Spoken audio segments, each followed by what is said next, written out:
Poštovanje, dragi Gorane. Zdravo, Lane. Puno ti hvala što si izdvojio vrijeme da se danas družimo i porazgovaramo. I čim te vidim, znam da će dan biti fantazija živa i da ću toliko toga naučiti i čut pametnog, mudrog i moćnog. Tako da evo još bi se jednom zahvalio i... Preterao si, Leone, preterao si. Nisam, ne. Ma ne, to je sad moja gordost, znaš, kao preterao si.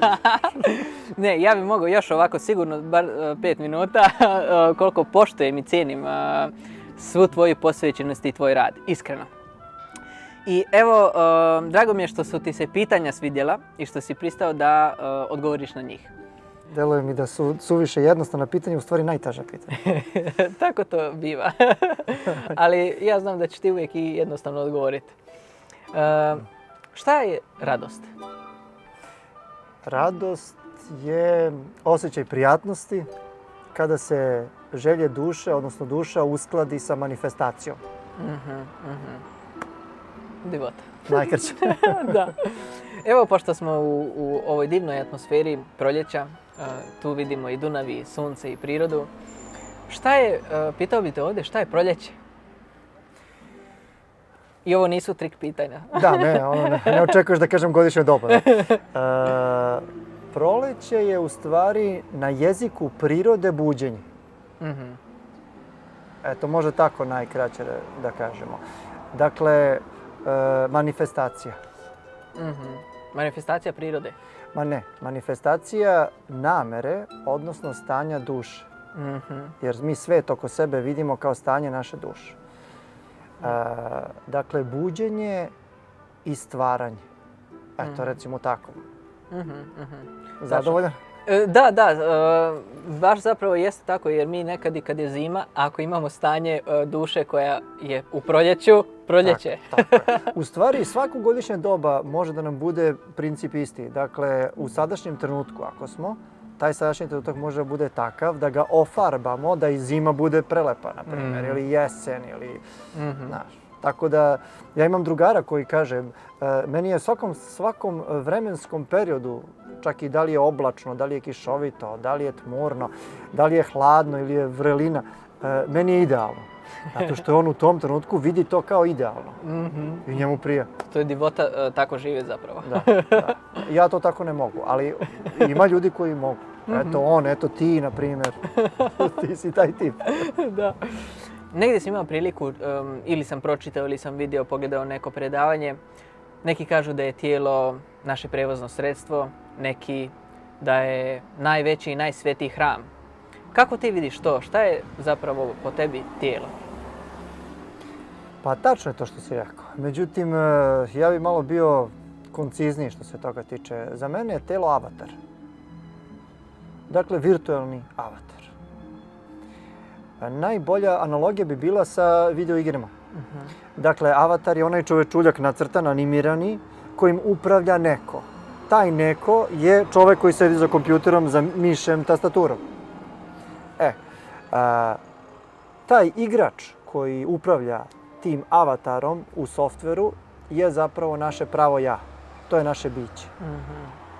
A avatar, koga mi vidimo kao fizički, naravno on nije fizički,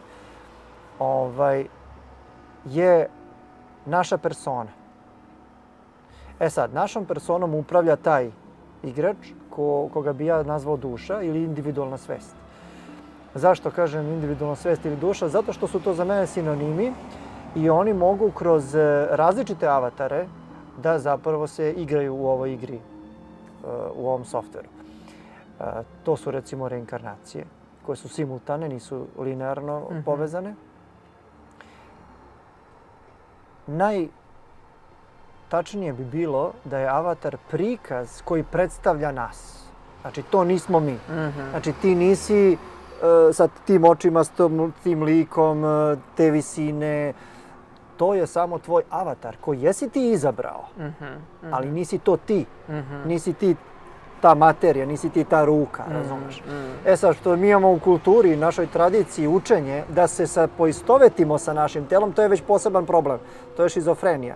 međutim tako su nas učili jer smatraju da je taj naš duh, odnosno ta naša misao isto što i duh i da je to skladišteno negde u mozgu, a mozak je deo tela pa samim tim ispada da je u telu duh, što je isto notorna glupost. To nema veze s mozgom, ali to je koncept koji mi ne možemo da tek tako odbacimo, razumevamo samo kroz taj način mišljenja. A baš kad si pomenuo da smo mi izabrali tijelo i da je u nama jedno biće, možda i neko svjetlosno biće. Nije u nama. Unutar bića je to telo. A faktički smo mi u potpuno drugoj dimenziji. Znači igrač nije u dimenziji avatara. Avatar je u softveru, u kompjuteru. Oni ne dele isti svet.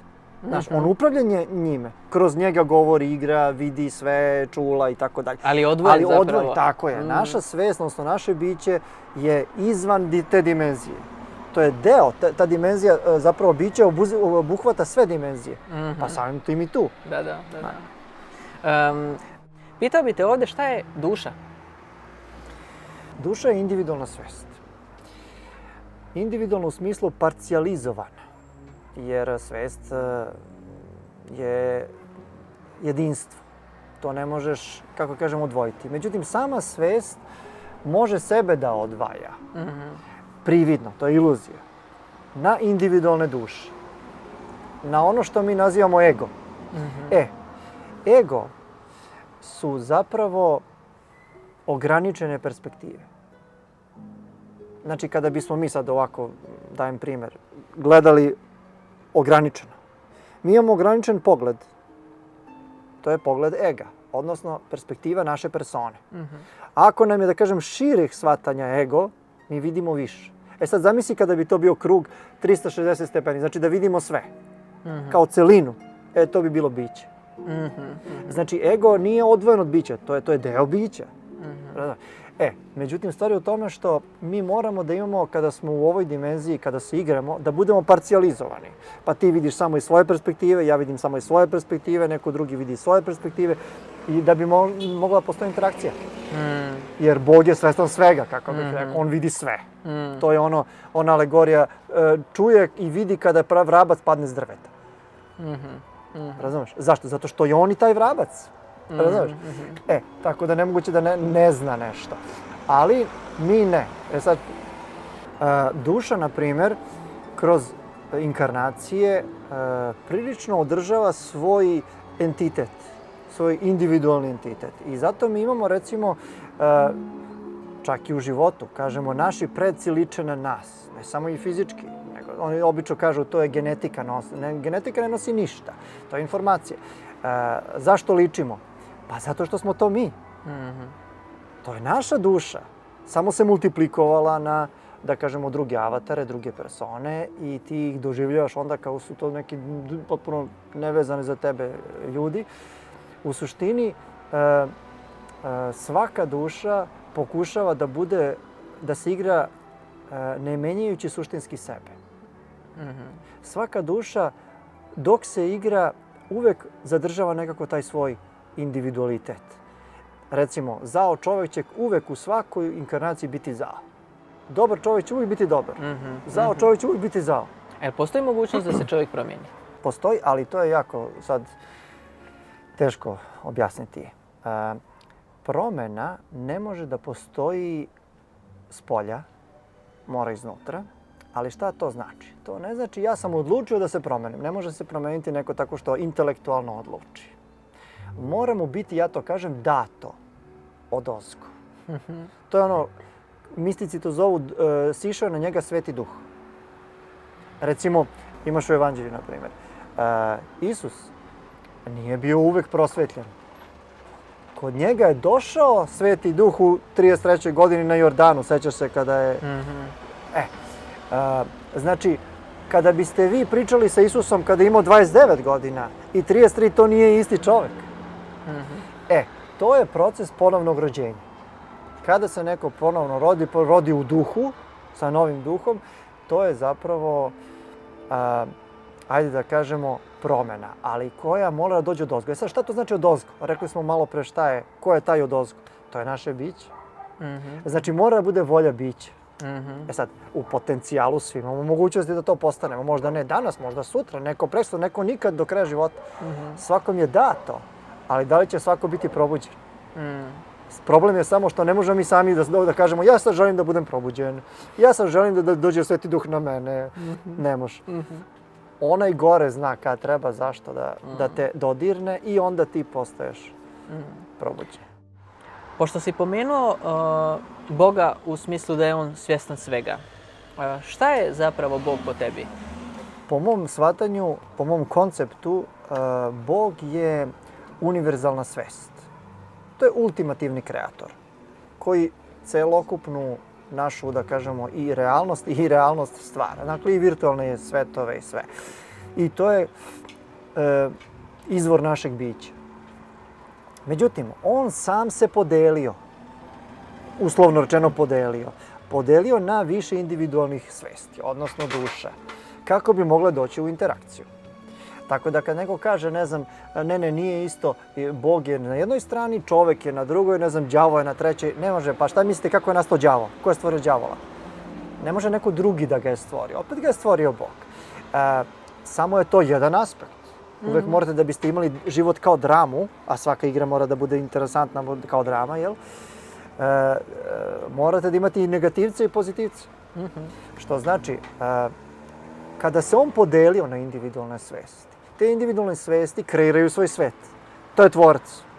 Dakle, onaj gore koji drži miša u našoj ilustraciji, analogija sa igricom, taj player ili igrač, on upravlja, on je pravo biće. Avatar naravno je samo igračka koja umre sutra, ali onda on zameni drugog avatara. Taj, u ovom slučaju, entitet koji vodi to biće, ta naša individualna svest, on je kreator. Znači, nisi ti, tvoj tvoj ego, tvoj tvorac. Tvoje biće je tvoj tvorac. To bi onda rekli tvorac. Ali ne na onom ultimativnom smislu, mada to jeste indirektno, jer kao što kažemo, sunce je isto što i zrak sunca. Ali vidimo razliku, tako? Mislim, apstraktno... Uvijek je to dio toga, ali ima razliku. Tako je. Mislim, to je kao, da li je kap isto što i okean? Naravno da jeste. Naravno da jeste isto. Ali kada kažeš to je isto, odmah će da misle količina, mala kapica, a količina okeana to je nešto veće. I odmah doćete do zabune da bi se to napravila razlika. Tako da, to naše biće zapravo generiše kompletnu našu realnost.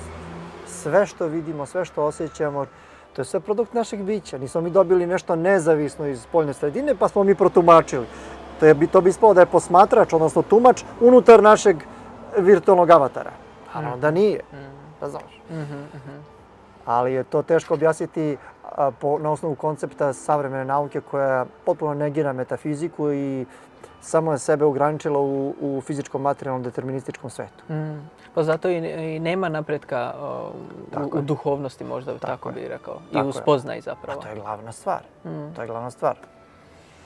Pitao bih te ovdje, pošto evo sad smo pomenuli dušu, Boga, odmah se tu zapravo nalaze i anđeli i arhanđeli. Po tvom viđenju, šta su ili ko su anđeli, šta su i ko su arhanđeli? Leone, mogu da te zamolim da ne odgovoram na to pitanje? Dobro. Nemam koncept o anđelima i o arhanđelima, apsolutno nikakav, pa da ne pričam ovo što ne znam. Naravno. Evo došli smo onda do sljedećeg pitanja, a to je možda i nečime čime ti jako dobro vladaš. Šta je zapravo svijest? Svijest je nematerijalni informacioni sistem. Da li mi utičemo na svijest ili svijest utiče na nas? Ne možemo mi da utičemo na svijest, niti svijest utiče na nas, jer mi smo svijest. Samo smo, kao što kažem, fragment. Jer svijest ima taj svoj, da kažemo, parcijalni deo, individualni, to zovemo persona, odnosno ego. Persona u ovom virtualnom smislu je avatar, jel? U nematerijalnom je to duša, a suština je biće. Znači, to je koren nas i sve što vidimo generiše ta svijest. Prema tome naše biće. Ako je svijest, znači, nematerijalna informacija, šta je misao? Misao je interpretiran ili ti protumačen podatak, odnosno informacija. Informacija se dobija kada podatak protumačimo. Podatak može da bude, evo sad ja čujem zvuk motora, ali ne znam da je motor, recimo. Ja ću interpretirati, pošto znam da je to automobil, ja ću interpretirati, aha, to je zvuk motora. A sad kad bi ti ovdje uzeo, ne znam, kokošku neku, koja bi čula, isti signal bi dobila, ali njena svest tumačit će to potpuno drugo, ona ne zna da je to auto.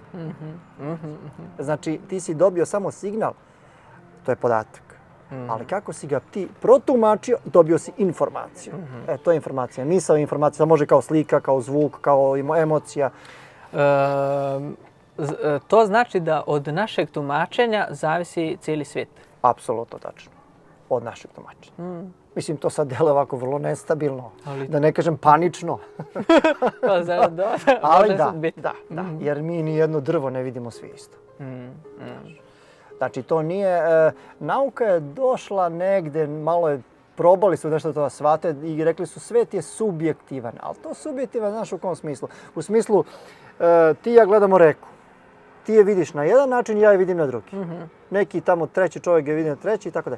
U tom smislu jeste subjektivno, ali tu se, kako kažem, sakriva jedna velika varka, jedan nedostatak. Što to znači, reka realno postoji, samo je mi svi vidimo subjektivno na različite načine. Problem je u tome što reka objektivno ne postoji.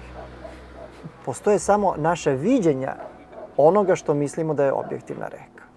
Postoje samo naše parcijalna subjektivna tumačenja, odnosno mi tako stvaramo svet. Ali ne postoji on nezavisno kao jedan koji je takav kakav je, a mi ga posmatramo.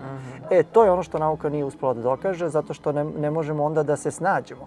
I oni moraju da krenu od tog determinističkog sveta, koji postoji objektivan, a mi ga kao tumačimo svako na svoj način. Ali po tom principu svijet je onda potpuno drugačiji i potpuno drugačije možemo živjeti i stvarati zapravo na osnovu naše svijesti i našeg tumačenja. Pa ti stvaraš svakog sekunda svet. Samo što nisi svestan toga jer ne vidiš proces. Ti vidiš odmah kako si ga zatekao. Ti ga vidiš stvoreno. Znači ja sad mogu brzo ovako da se okrenem, ja neću da vidim kako nastaju kućice. Razumeš? Koliko god ja brzo da se okrenem, one će već biti tu. O tome se radi. I mi ne vidimo taj proces rasta, odnosno generisanja i mi onda kažemo ne, to postoji inače. Pa ne postoji. To je ono što je Niels Bohr rekao Einsteinu, kad je Einstein rekao ja ne verujem da mjesec ne postoji kad ga ne gledam. A Bohr je rekao, a kako znaš? Jer mora da imaš posmatrača koji će da proveri to, je li tako? Ako proveriš, nije bitno. Kamera ako proveri, opet neko mora da vidi snimak. Znači, ne. Tako da, to je tačno što kažeš. Apsolutno je sve samo stvar tumačenja. Ceo naš život je stvar individualnog tumačenja, posmatrača. Zato, evo, možda i jeste pametno, mudro i lijepo i dobro tumačiti i predviđati što povoljnije i što bolje. Tako je. S tim u vezi, sad se dotakao jednu izuzetno bitnu temu, je jako važno ko šta šalje onome ko tumači. Ako ja tebi sada kažem, slušaj, jel vidiš da su šrafovi poispadali, znači mi sad malo ako se nagnemo ovde, pašćemo. Ti ćeš se osjećati drugačije. Ako ti to ne pomenem, nego ti pričam nešto lepo, ti ćeš se osjećati super. Znači, potpuno nebitno da sam te ja slagao ili nisam. Tebi će ta informacija da ostavi utiče. Tako, što znači da svi koji na internetu, recimo, govore nešto, takozvani influenceri, znači vrše uticaj na javnost, bi trebalo da budu svesni da budu više i etički odgovorni za ono što kažu.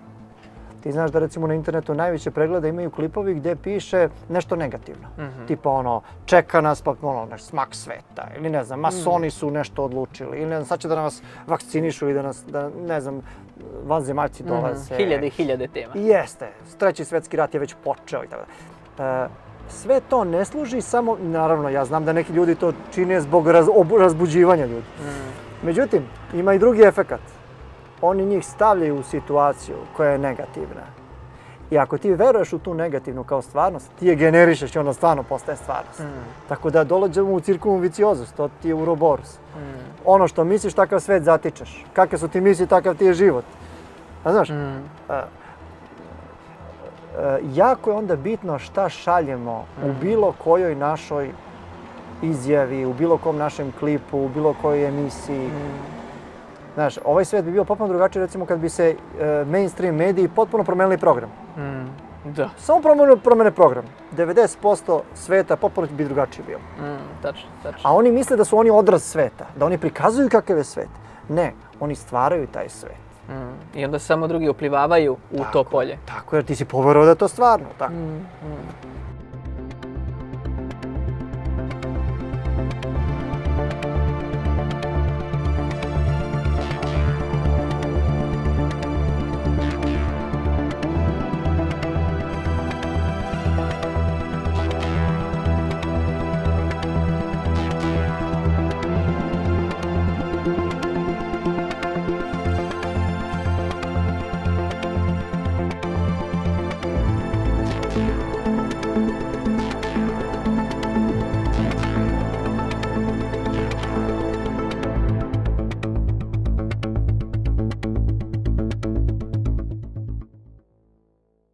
Šta je za tebe genije? Schopenhauer je lepo to objasnio. On je rekao, talentovan čovjek je u stanju da uradi ono što niko drugi ne može da uradi. A genije je čovjek koji postiže ono što niko nije ni pomislio. A Erwin Schrödinger, kvantni fizičar, je rekao da nije ništa posebno vidjeti ono što niko drugi nije pre njih ili pre njega video, nego vidjeti na drugi način, odnosno razumeti na drugi način ono što je svako svakodnevno gledao. Što znači, sad se vraćam na Schopenhauera. Po Schopenhaueru znači talentovani čovjek gađa tačno u centar mete, ali genijalan gađa u metu koju drugi ni ne vide. To je suština. Jer po Schopenhaueru čovjek koji je sam u percepciji, kako on kaže, zaronjen u percepciju, je čovjek koji ne razmišlja iz perspektive svog ega, jer to je ograničena slika. Nego je potpuno, da kažem, ostavio ego po strani. I onda ima potrebu, unutrašnju potrebu da nešto iznese, da nešto kreira, što mu je dozgo dato. Jer genijalan čovjek je zapravo samo kanal više svesti, odnosno bića, kako smo rekli. I ako to ne prolazi kroz filter ega, to je genijalno. To je genijalnost, tako ga on vidi i ja bi se s tim složio. Malo čas si u razgovoru pomenuo, kada smo pričali o proljeću, jezik prirode. Šta je za tebe priroda? Priroda je poredak, odnosno skup zakona virtualnog seta ove dimenzije. Jer svaka dimenzija ima svoju zakonitost. Recimo, snovi imaju svoju zakonitost. Nemaju identične zakonitosti. Iako ih doživljamo kao materijalni svet, recimo u snovima, ne znam, možete da letite. Ovde zakoni ove prirode, da tako kažem, nalažu da ne možete da letite. A pošto si baš pomenuo snove, šta su zapravo snovi?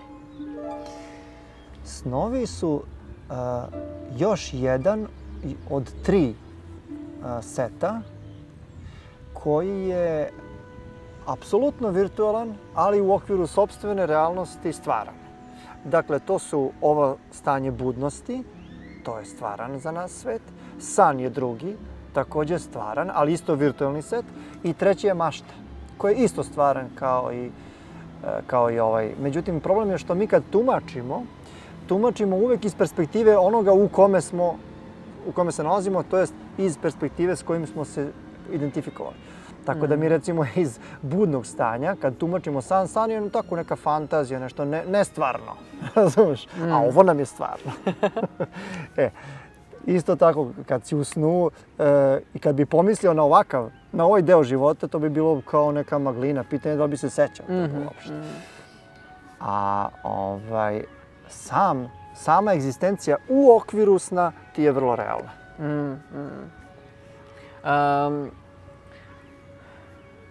Ne možemo pričati ni o čemu, a da ne spomenemo ljubav. To je rekao apostol Pavle, je rekao da je ljubav sveza savršenstava. Kako ti vidiš ljubav? Šta je ljubav? Ljubav je perspektiva iz koje se vidi celina, odnosno jedinstvo, da smo mi svi jedno. kažem mi svi, ne mislim na živa bića, samo i na ljude, mislim na apsolutno kompletan svet. Znači od travke, drveta, takozvane nežive materije, sve je to jedno sa nama. I ono se generiše, rekao sam, u skladu sa stanjem naše svesti, odnosno našeg bića, odnosno naše duše. A šta je za tebe mir? Pa ne znam, možda bismo mogli da kažemo da je to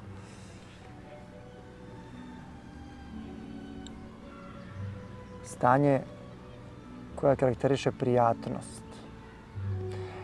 U širem smislu spokoj. Dakle, kada je naša duša u ravnoteži.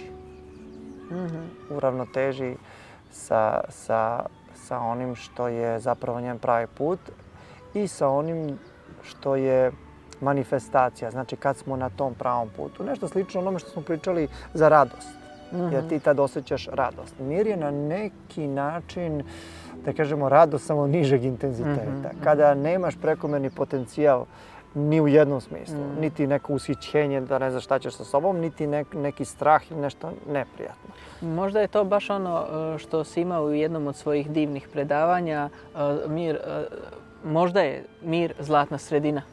Jeste.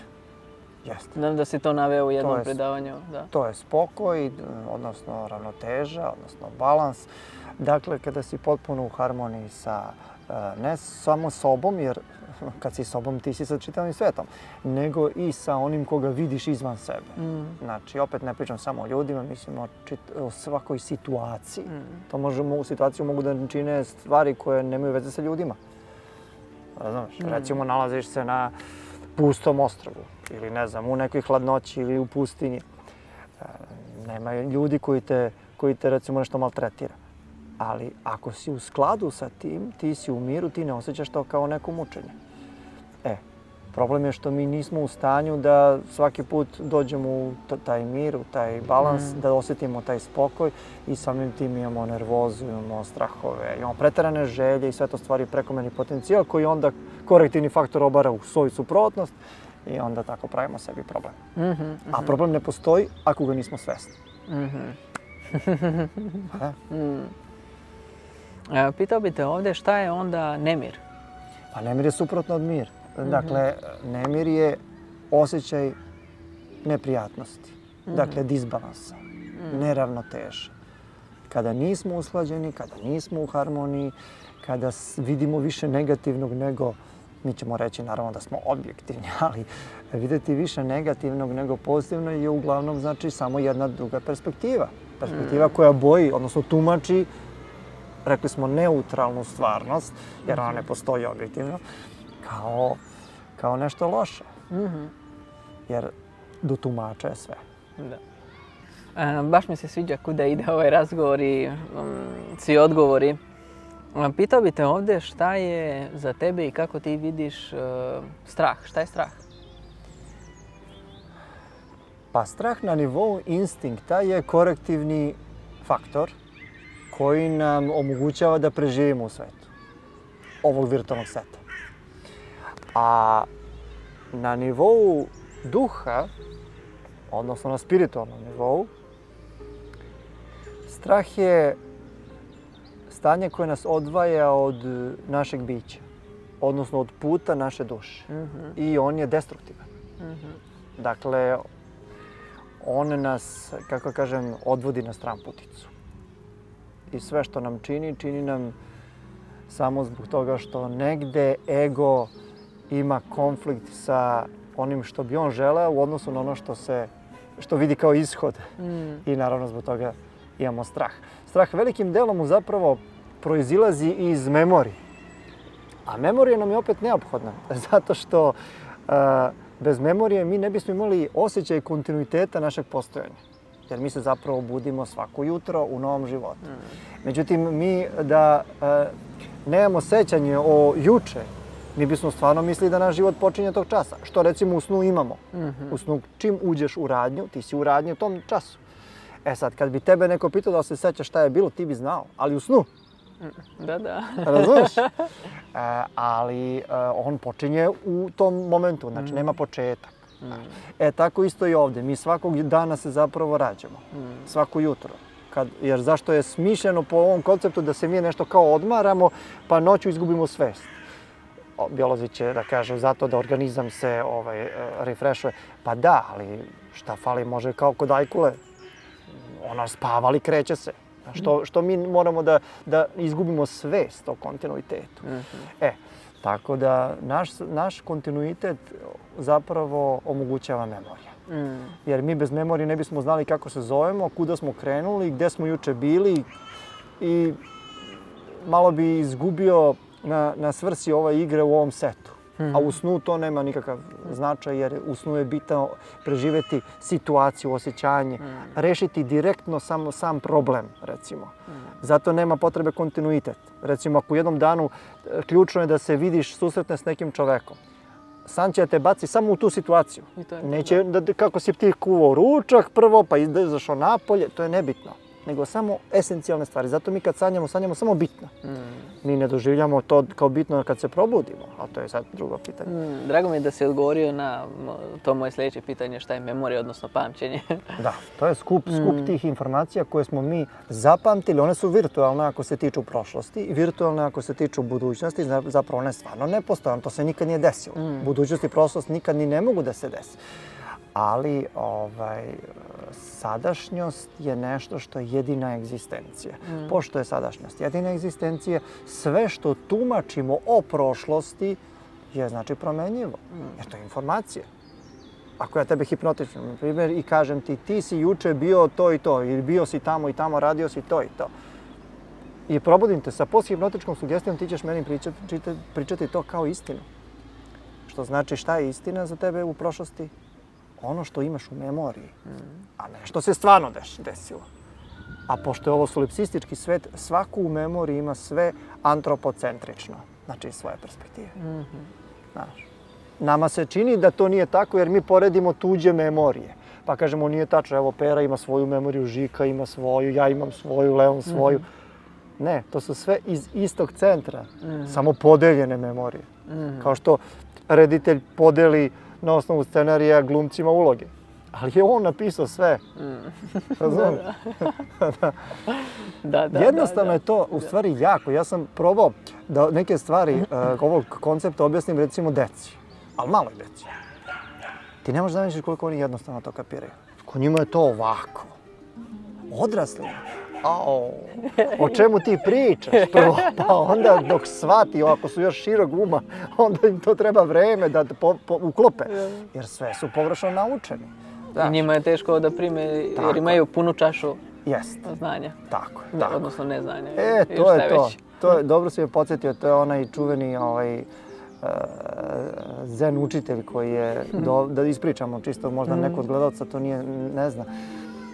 Kada je profesor univerziteta došao kod zen majstora i ga ponudio čajem i počeo je da sipa čaj zen majstor i počeo da sipao toliko da je prelivalo šolju. I kaže, čekajte, pa stanite, pa... Kaže, to je alegorija. Ti si došao već sa nekim velikim znanjem i ti sad misliš da možemo dalje. Ne, moraš prvo da isprazniš to, da bi ja mogao da ti sipam nešto. Može to je znanje, nije teo da kaže neupotrebljivo. Tako da... Drago mi da si to spomenuo, da. Pa ti si to spomenuo, pa si me podsjetio na priču.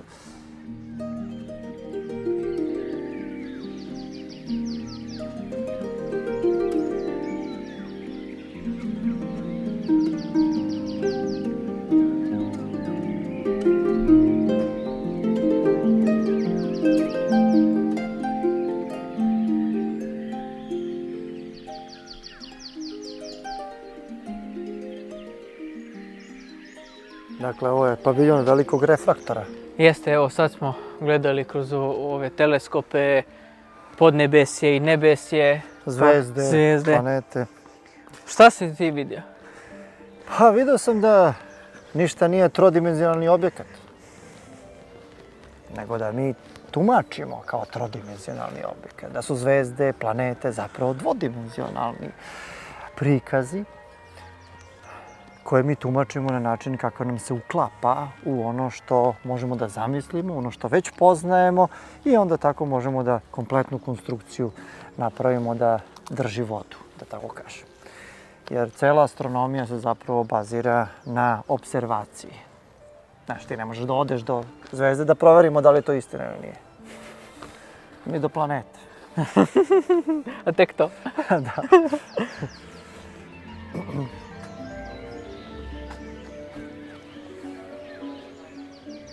Dakle, nije mera suština, nije dimenzija. Suština je posmatrač koji tumači to što vidimo kao meru. A ti kad reče podnebesje, si mislio možda na onaj odsej od kupole? Možda je to bio odsej od kupole? Sad baš gledam na ovaj sunčani sat, ali izgleda da ne radi. Nema veze, idemo dalje.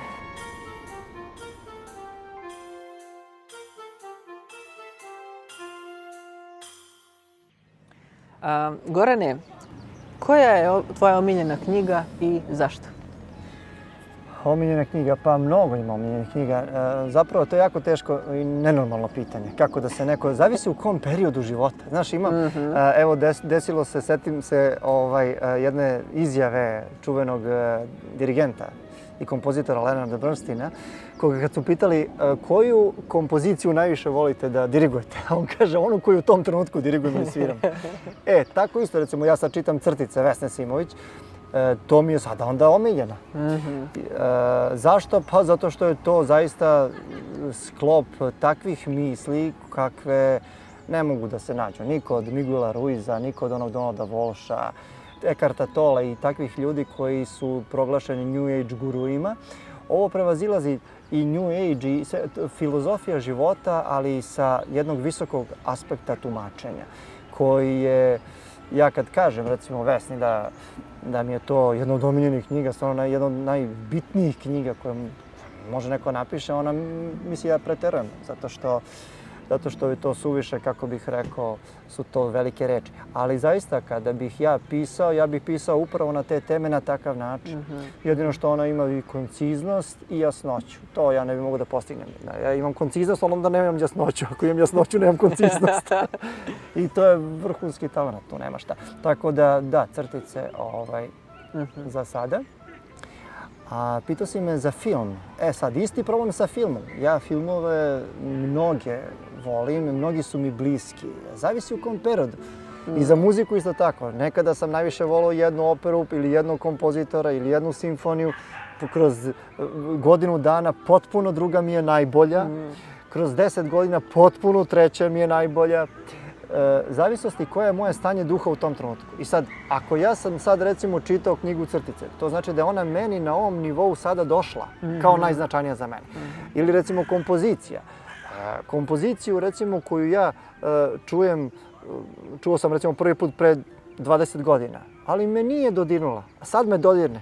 Ona je meni sad, iako sam je ja upoznao ranije, sad je to za mene bitno. Tako isto i knjiga, tako isto i kompozicija, tako isto i film. Ja bih ovdje sad morao da kažem nekoliko filmova, ali kad me pitaš ovako na prvu loptu, kroz najduži period života je to bio Star Wars. Zašto? Zato što je Star Wars zapravo nije običan film. Mislim, znamo da je to naučna fantastika, ali nije suština to. Suština je da je to metafizički film. Ovo akcija, to je više za decu napravljeno. Međutim, priča je suštinska metafizika, jako dobro uklopljena u, da kažemo, avanturu nekog sveta imaginarnog u svemiru. I ja mislim da je to Lucasa, čak sam ne mislim, siguran sam, da je Lucasa u to uveo Joseph Campbell, koji je veliki poznavalac i mitologije i ezoterije i koji je njega uveo u stvari u koncept koji on posle napisao, odnosno stvorio u Star Warsu. Tako da to je jedini film koji ja mogu i dan danas da gledam i da osjećam isto što sam osjećao i kao dete. Što je retkost. Divno. Od svih spoznaja do koje si došao, koja je najveća ili koja je najbitnija?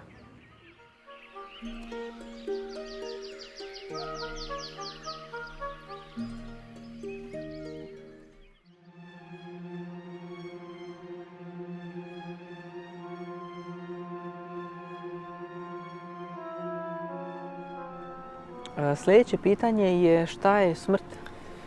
Smrt je isto koncept. Koncept ovog virtualnog seta koji naravno mora da postoji da bismo imali neko ograničenje. Jer kad bismo bili svesni besmrtnosti, što mi u stvari jesmo, igrica ne bi imala taj smisao. To je kao recimo igraš fudbal i dva tima igraju, znaš, ali poluvreme ne postoji kraj igre. Znaš, mora negde vreme da ima smisla.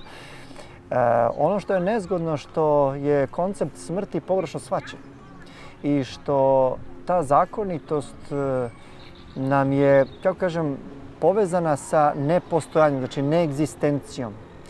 I pošto zvanična savremena nauka, materialistički orijentisana, ne priznaje egzistenciju duše, nego samo materijalnog, energetskog sveta, da tako kažem, kada prestanu telesne fizičke funkcije, smatra se da je to kraj egzistencije. Međutim, to nije kraj egzistencije.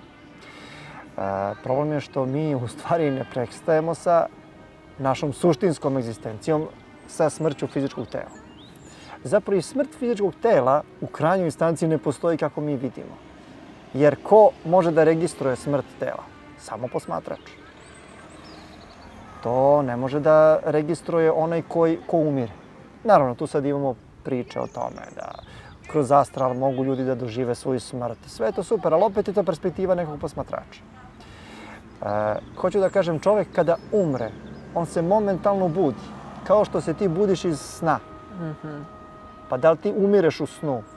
Može da se kaže da si samo izašao iz tog seta, ali ti si tad tek faktički živ, jel' tako? Ista se stvar dešava, znači nema tog među, naravno na Tibetu postoji Bardo Todol, pa to je, ne znam, 40 i nekoliko dana, pa duša luta negdje i tako dalje.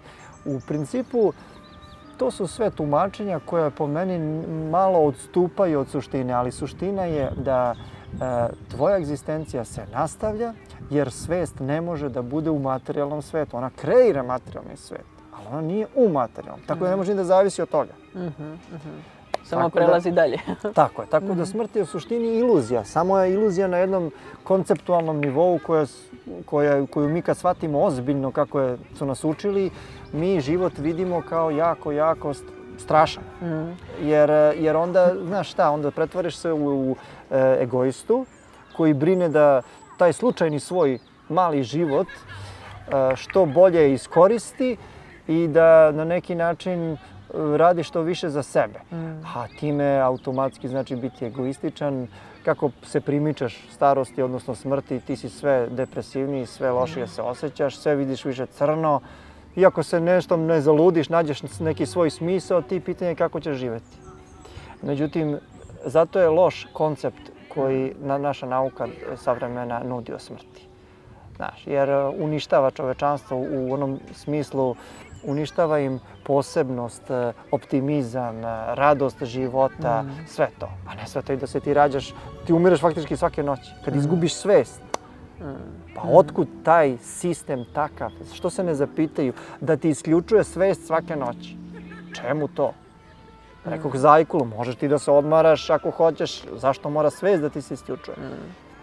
Tako da, ako bi se sve pogledalo s jedne druge tačke gledišta, sve se uvezuje. Prilično logično i tu nema problema da shvatiti. Baš zbog tog pogrešnog ili nepravilnog razumijevanja smrti i nedovoljnog poznavanja toga da je to zapravo samo prelaz dalje u drugi oblik i nivo i oblast postojanja i dešava se taj strah i onda baš to što si rekao da... Nema, mi se vraćamo zapravo sve vreme. Mi se vraćamo u ovaj dan, možemo da se vratimo, nije sporno. Samo je problem u tome što mi razmišljamo da je to, neko je pogrešno rekao da je život ona crtica između datuma rođenja i datuma smrti. Pa nije, ne, to je glupost. To ispada da je to samo stvarnost i sad taj period, ali koji period? Ne, mi smo uronjeni u linearni koncept vremena i prostora. Jer život postoji samo ako ga definišemo kao nešto što je, kako bih rekao, promjena. Pa si juče bio mlad, pa si star danas i tako dalje. Ali promjena je koncept koji je zasnovan na prostoru i vremenu. Bez prostora i vremena ti nemaš promjene. Tako? Ne može se desiti, da. Ne može se desiti. A to su koncepti, informacioni koncepti. Tako da reći da je to život, ne. Život je kada si svestan, što kaže Gurdjieff, sebe.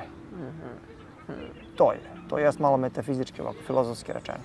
Ali to je zapravo tačno. Odgovorio si baš i na pitanje šta je život. Pitao bi te ovdje, koja je, Gorane, tvoja svrha na planeti Zemlji? Nema moja svrha. Svačija svrha je igra. Kad kažem igra, to je život. A život nije igra u smislu nečeg neozbiljnog, to kao deca se igraju pa se nešto zanose. Ne. Igra je najozbiljniji, najozbiljniji način egzistencije. A to je život. Sad. Mnogi kažu duša je u ovom telu zato da bi se usavršavala. Može to da se kaže tako. U suštini to nije tako tačno. Tačnije bi bilo suština života, odnosno svrha, kako ti kažeš, je da se igramo. Jer proces igre je sam sebi svrha, a ne cilj koji intelekt nametne da bi se došlo do tačke koju želimo, pa smo mi sad kao radosni i tako dalje. Suština je u putu, a ne u dostizanju tog cilja. Ti kad pogledaš recimo dete kad se igra, ono se ne igra da bi nešto naučilo. Ili napravili stvar. Ili da bi razvilo nešto. Ono se igra samo zbog igre. Jer njega ispunjava taj čin. Taj čin kod čoveka, kada bi mogao čovjek odrastao da ispunjava, on bi shvatio da postoji, zašto Isus kaže budite kao deca, što su oni uronjeni u sadašnji trenutak. Oni ne razmišljaju možda koji sekund u budućnosti, ali u principu vrlo usko vremenski. Znači maltene samo u onom što rade, opterećeni su samo onim što rade.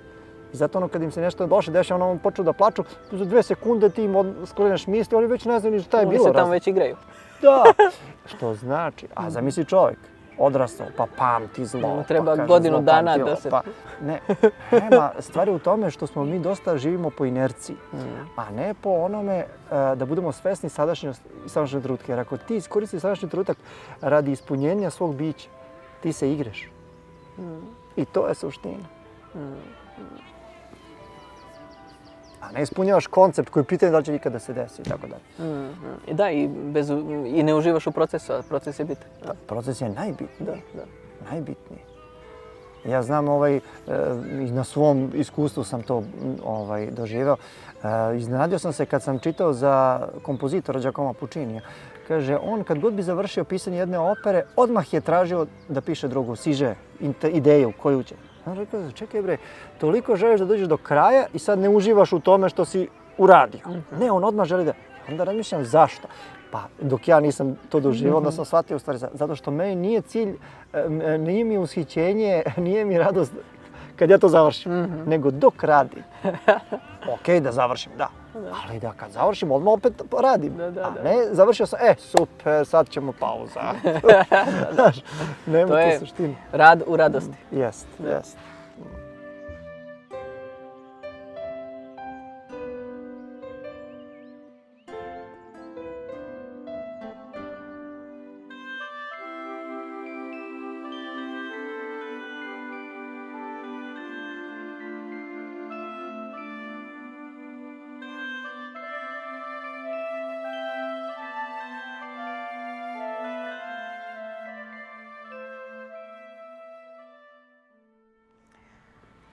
Od svih spoznaja do kojih si došao, koja je najveća ili najznačajnija za tebe?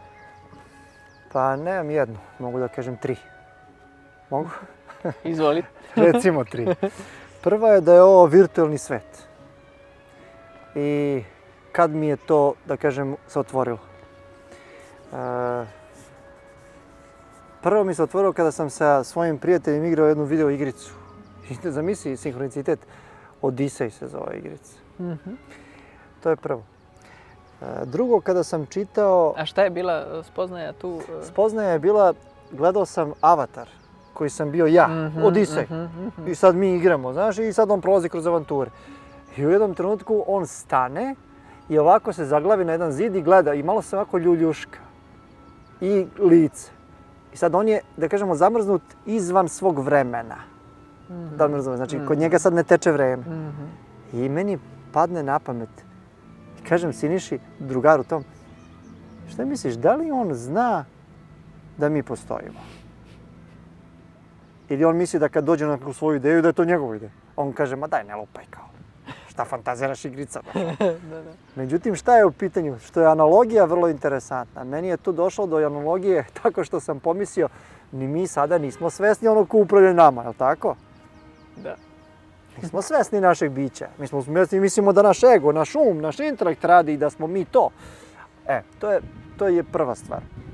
Ovaj virtualni svet, naravno, to sam primetio i po tome kako se generiše stvarnost, na osnovu namere, sinhroniciteti, na osnovu otvorenosti, razumijevanju ka sinhroniciteta.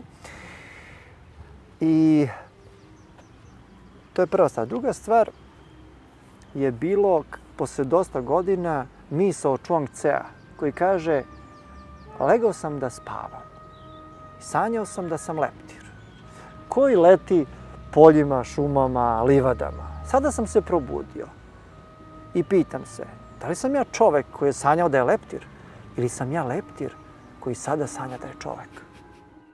Znaš, perspektiva, zavisi s koje si strane. To mi je bilo, da kažemo, to su mi bili trenuci kada sam shvatio da je ovo virtualni svet, posle se to uklapalo u mnoge stvari kroz kvantnu fiziku i tako dalje. Međutim, druga stvar, najznačajnija je jedna drevna kineska mudrost, jednog mistika, nepoznatog, koji je rekao ovako. Pogrešan čovek sa pravim sredstvima postiže pogrešan rezultat. A pravi čovek i sa pogrešnim sredstvima postići će pravi rezultat. Znači, namera generiše krajnju manifestaciju, a ne delo. Ne na pojavnom nivou šta mi uradimo. To mi je bilo jedno od najvećih otkrića. I treće je jedan propovednik katolički, koga je Voltaire jako cenio. On se zvao Jean-Baptiste Masson. Ne znam da li si čuo za njega. Ne. To je čovek koji je imao jednu propoved gdje je jednu misao imao genijalnu. Misao je otprilike bila ovakva. Kada bi sad bio sudnji dan došao i vi treba da umrete, koja god godina da bude za vas, vi ćete u tom času biti isti kakvi ste sad. Rekao im je doslovno, umrećete takvi kakvi ste danas. Sti koliko je to ogromna misao. Šta je time teo da kaže? Mi se uvijek zanosimo da ćemo kroz vreme nešto da postignemo, pa ćemo da sutra nešto promenimo, pa ćemo jednog dana da postanemo ovakvi ili onakvi. A nema nikakve budućnosti, nema dana u budućnosti. Ono što mi jesmo sad, to ćemo uvek biti, jer postoji samo sadašnjost. Ako ne promeniš sad, nećeš promeniti nikada. Znači, on je rekao, Takva dubina i drevnost u takvoj kratkoj izjavi. Jeste i vrlo neprijatnoj. Znaš, jer ti kad kažeš ljudima umrećete takvi kakvi ste sad, hoćeš da kažeš nemate šanse, ako mislite da ćete promijeniti nešto jednog dana, nećete. Bićete isti i umrećete isti kakvi ste sad. Setio sam se još jedne stvari koje je mog prijatelja Ace Pantelića, čovek koji je imao 94 godine kada je umro, ja sam ga pitao, rekao, Aco, ko je, pošto on preživao sve svetske ratove i tako dalje, jako mudar čovek, izuzetno inteligentan. On je veliki bio poznavalac dramske umetnosti, filma i tako dalje i pričali smo jako puno o svemu. Ja sam ga jednog dana pitao, recite mi, koji je najveći savjet iz vašeg dugog života, kako kažem, životnog iskustva, koji biste vi mogli da mi date, meni koji sam duplo mlađi od vas? A on kaže odmah onako ko iz rukava, nikad ništa ne tvrdi rezolutno. Kategorički. I ja sad njemu dajem primjer. Kako mislite baš ništa? Ja ako vas pitam da li zvezde postoji, šta ćete vi reći? A on kaže, reći ću ti ne znam. Ja nisam siguran. To što meni, mislim, koliko mudar čovjek ume da razmišlja otvoreno. Ja sam tako milion puta nešto tvrdio eksplicitno, i izazivao sam prekomerni potencijal. I šta se desilo? Pa desilo se da mi se baš dokaže ono što sam mislio da ne može nikako da se dokaže, da se desi. Desilo mi se baš to. Tako da to je to. Baš moćno i mudro. Evo Gorane, za kraj ove mudre, moćne, zanimljive, poučne, naučne, metafizičke i veoma neobične, zaista neobične emisije, volio bih te pitati sljedeće. Mislim da je za kraj baš moćno i ključno pitanje. Ako bi sada imao priliku obratiti se cijelom čovječanstvu, Ja već znam šta će ti bude pitanje. Ja ne umem da odgovorim na tako. izvoli. Šta bi rekao čovječanstvo? Izvoli. Pošto znamo da si malo prije rekao koliko treba biti svjestan i odgovoran, volio bi da, eto... Ljudi svi teže da budu srećni, odnosno radosni. Jedini način izvor radosti je ako si na putu svog bića. A put tvog bića je ljubav. E sad, problem u tome što svi znamo, kad kaže se ljubav, svi znamo da kažemo da znamo šta je to. Naravno, gotovo niko ne zna šta je to. Ljubav, misle, to je odnos prijatan između parova, između, ne znam, prijatelja, između kolega i tako dalje. Ljubav nikad ne može bude odnos. Ljubav je stanje bića. I ljubav, ukoliko bismo shvatili kao takvu, dakle, kao što sunce daje svoju svetlost svima, i jednima i drugima, i ne zavisi od toga kakvi smo mi prema njemu. Ono daje pa daje jer je to njegova potreba. To je stanje ljubavi. Znači, ne zavisi od onoga kome daješ, od njegove reakcije i tako dalje. Nema interes. Kada bismo, dakle, znali šta je ljubav, kolika je to moć, ali ako se tako sagleda, shvatili bismo gde je izvor te moći. Da smo mi kreatori kompletnog sveta.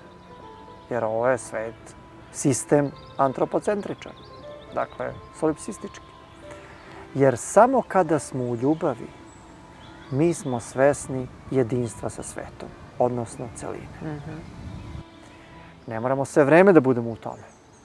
Ne budemo samo minut, 2, 3 dnevno. To može da promeni život, znaš koliko. Problem je u tome što nas sve naše kulture i tradicije uče suprotno. Tu je najveći problem. Da je ljubav odnos, to je nešto lepo, tako. Ili rezervisano za žene, eventualno za porodice, i to je kraj priče, za pesnike, maštare. A u suštini je to najmoćniji alat koji postoji. Tako da bi moja poruka bila: osvestite svest da smo svi jedni i moći ćete da pravite čuda. Eto. Gorane, hvala ti za sve. Hvala tebi.